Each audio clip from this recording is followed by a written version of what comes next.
Pendidikan Layanan Bimbingan Klasikal ya, dengan topik cara belajar efektif dan efisien, dengan tujuan supaya nanti kalian dapat mengembangkan cara belajar yang efektif dan efisien.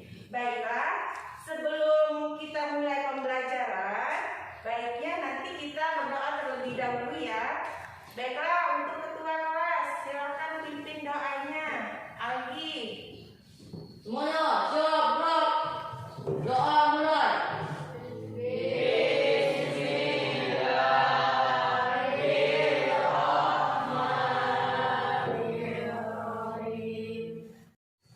Beri salam pada Bu Guru.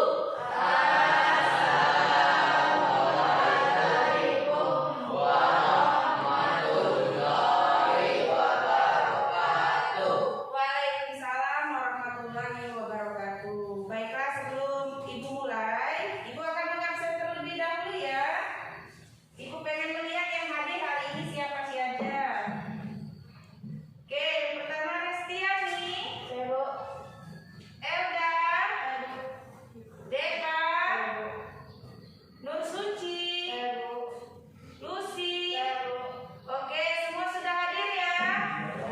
Baiklah, kalau sudah hadir semua terima kasih ya yang sudah hadir. Baiklah anak-anak, sebelum kita mulai kepada materi, Ibu akan mengajak kalian untuk melakukan speaking dulu.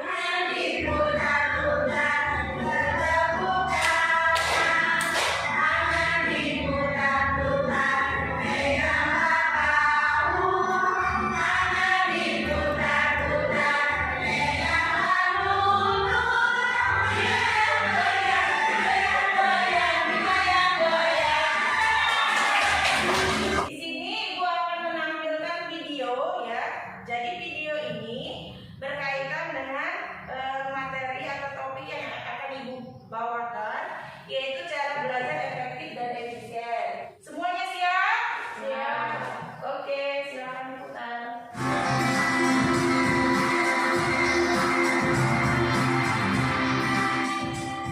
Memiliki gelar sebanyak 24 bukanlah sesuatu yang mustahil bagi Welin Kusuma. Rasa ingin tahu yang besar membuat pemuda berusia 31 tahun ini tidak pernah puas belajar. Prestasi Oke, tadi adalah video ya, video dari Welin Kusuma. Jadi Welin Kusuma itu merupakan pria ya, berumur 31 tahun. Dalam waktu 15 tahun dia menyelesaikan 24 gelar sarjana. Apa sih belajar itu? Ya, proses mendapatkan ilmu. Ya, betul sekali, mantap ya. Ada temannya tadi bilang, belajar adalah proses mendapatkan ilmu. Semua jawaban kalian semuanya bagus, betul, gak ada yang salah, mantap pokoknya ya. Belajar itu dikatakan efektif, dikatakan efisien ketika hasil yang dicapai seimbang dengan apa yang kita lakukan ya. Jadi proses kita belajar ini ya seimbang dengan hasil yang kita dapatkan. Oke, di sini ada 10 cara belajar efektif dan efisien ya. Yang pertama yaitu biasakan berdoa sebelum belajar. Kemudian dalam belajar kita harus menentukan tujuan. Ya, tujuan apa yang akan kita capai dengan belajar tersebut. Siapkan cemilan biar nggak ngantuk ya. Tetapi kalau lagi di sekolah jangan sampai sambil ngemil ya. Carilah tempat yang nyaman yang membuat kalian asik di dalam belajar. Kemudian belajarlah saat kondisi paling tegang. Biasanya itu di pagi hari ya. Habis mandi, habis sarapan ya. Kemudian kalian belajar. Jadi kalian yang namanya pelajar itu harus mempunyai jadwal pelajaran supaya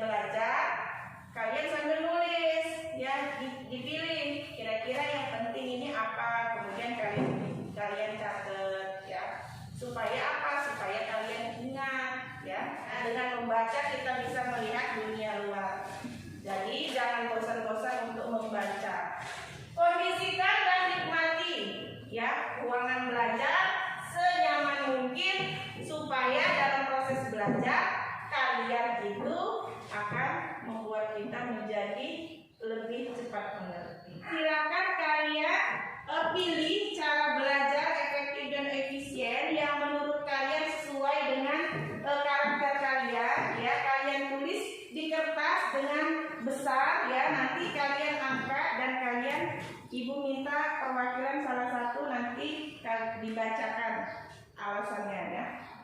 Silakan. Algi, silakan Gi. Algi memilih yang mana Gi? Nomor 4. Cari tempat yang nyaman. Kenapa Algi memilih cari tempat yang nyaman? Agar merasa lebih tenang. Oh, akan merasa lebih tenang. Oke, lanjut lagi. Nomor berapa? Nomor 5. Kenapa nomor 5? Oke, dia memilih nomor 5 karena kondisinya masih pagi, jadi lebih segar belajarnya gitu ya. Oke, satu cewek deh. Siapa? Nomor 1. Kenapa nomor 1? Biar lebih khusyuk. Oke, jadi dia belajarnya harus berdoa dulu supaya pada saat proses belajar lebih khusyuk, lebih mengerti karena berdoa terlebih dahulu ya. Sekarang ada yang namanya faktor-faktor yang dapat mempengaruhi belajar ya. Jadi faktor-faktornya itu ada 2. Yang pertama yaitu faktor intern ya. Faktor intern itu dari dalam diri kalian sendiri ya. Ada faktor jasmani ya, ada faktor psikologis, kemudian ada lagi faktor ekstern, itu dari luar ya. Yang namanya ekstern berarti dari luar, bisa dari keluarga, bisa dari sekolah, bisa dari masyarakat. Ya. Di sini kalian ada tugas lagi ya. Jadi tugasnya silakan kalian tunjukkan faktor-faktor apa saja yang mempengaruhi belajar Anda melalui curah pendapat. Yang namanya curah pendapat berarti kalian mencurahkan pendapat dan isi hati kalian terkait dengan faktor-faktor yang mempengaruhi kalian pada saat belajar di rumah. Silakan Nak. Iya, maksudnya bagaimana? Belajar disuruh cuci piring. Oh, disuruh cuci piring. Terus disuruh apa lagi? Disuruh beres-beres semua. Oh, jadi itu faktor yang menghambat pada saat kamu belajar di rumah. Oh, kalau seperti itu berarti pagi-pagi kamu bangun dulu, bantuin dulu orang tua, baru nanti belajar ya, supaya belajarnya dapet, bantu orang tuanya juga dapet. Oke, silakan Nak Cacan. Faktor apa yang mempengaruhi Nak Cacan ketika belajar di rumah? Oh, faktor keluarga. Kamu jadi nggak konsen? Hah? Disuruh ke pasar kan? Waduh, gimana Ujang? Berarti Caca salah satu ya apa namanya yang belajarnya di rumah itu dipengaruhi oleh faktor-faktor dari keluarga, terutama ayahnya. Katanya dia disuruh kadang lagi konsentrasi belajar disuruh ke pasar katanya untuk mengambil pesanan. Oke, terima kasih ya. Berarti kalian sudah bisa mendeteksi ya apa namanya faktor-faktor yang mempengaruhi belajar kalian di rumah melalui curah pendapat. Oke, di sini ada yang namanya manfaat belajar efektif dan efisien. Yang pertama meningkatkan kemampuan pengetahuan. Ya, benar sekali ya. Kalau kita belajar ya, apalagi secara efektif dan efisien, akan meningkatkan pengetahuan kita yang tadinya tidak tahu menjadi tahu. Kedua, dapat melihat sesuatu ya, apapun masalah itu dari sudut pandang orang yang berbeda-beda. Meningkatkan kepercayaan diri. Benar sekali. Kalau kita pintar ya, dimanapun kita berada kita pasti percaya diri. Memperluas wawasan ya, walaupun kita hanya tinggal di Bandar Negeri Serpong ya. Tentunya dengan apa? Dengan bantuan teknologi. Merubah pola pikir menjadi lebih kritis.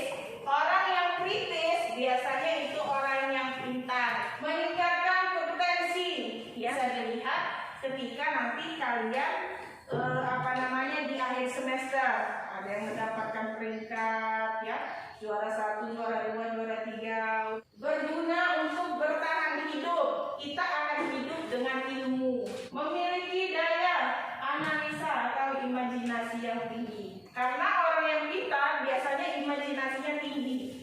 Kemudian menjadi manusia yang lebih baik. So pasti yang namanya orang pintar ya jarang dia hidupnya susah. Meningkatkan taraf hidup sejahtera, benar sekali. Orang yang berilmu pasti sejahtera. Pola pikir kita menjadi lebih baik ya, mindset. Yang namanya pola pikir itu adalah mindset, bagaimana cara kita berpikir ya. Tugas kalian yang terakhir, silakan kalian menentukan manfaat dari belajar efektif dan efisien bagi diri Anda. Ungkapkan salah satu manfaat yang bisa kalian ambil ya, yang menurut kalian itu paling penting bagi diri kalian, dan diucapkan secara lisan.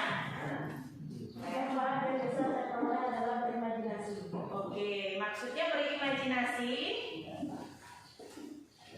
Ini ya, banyak ini ya, punya cita-cita yang tinggi ya. Iya, terima kasih. Silakan duduk kembali. Oke, lanjut lagi nak.